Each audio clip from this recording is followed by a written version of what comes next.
maka yang berkuasa kepada perusahaan dan aset-aset ini adalah kurator. Namun karena perekonomian kita diduga sebagai pemicunya karena kemarin terkena COVID. Selamat siang Tribuners, bersama saya Tria Wulandari. Inilah update berita terkini yang dilaporkan langsung reporter Tribun Network dari lapangan. Saya menghadiri undangan. Pagi ini kami diterima oleh lengkap Ketua Komisi Kejaksaan beserta jajarannya. Adapun kedatangan kami ke sini adalah meminta atau memohon perlindungan hukum dan keadilan, serta memohon juga supaya dilakukan audit investigasi terhadap dugaan kriminalisasi kepada klien saya. Klien saya ini namanya Pak Agus Hartono ya. Beliau ini adalah seorang apalis atau penjamin.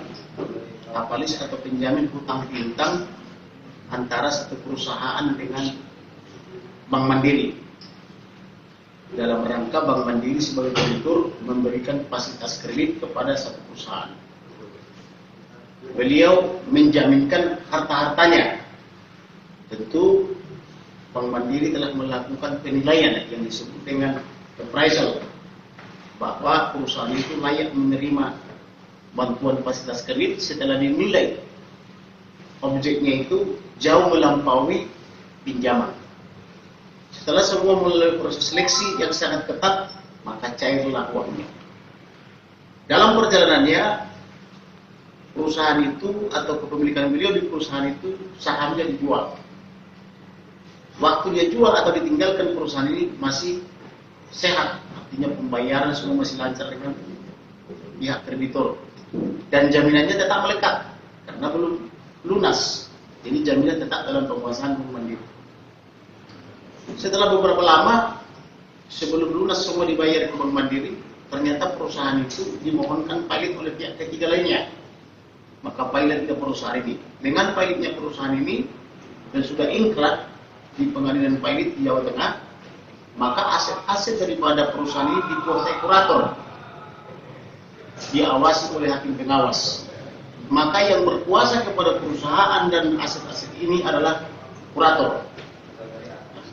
Namun karena perekonomian kita diduga sebagai pemicunya karena kemarin terkena COVID atau Corona, ditambah dengan perekonomian juga tidak begitu bagus, maka kurator tidak berhasil menjual seluruhnya atau melelang seluruhnya aset-aset ini, sehingga baik kerugian Bank Mandiri maupun kerugian kreditur lainnya, termasuk kerugian beliau, karena dia korban, dia menjaminkan asetnya, belum bisa dikembalikan.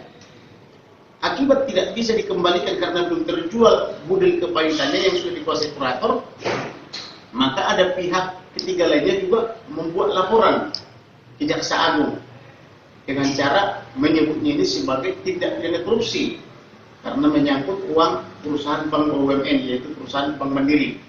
Bank Mandiri itu dianggap perusahaan pemerintah. Maka akibat laporan ini tidak ditemukan oleh Jaksa Agung, laporannya dilimpah ke Jawa Tengah.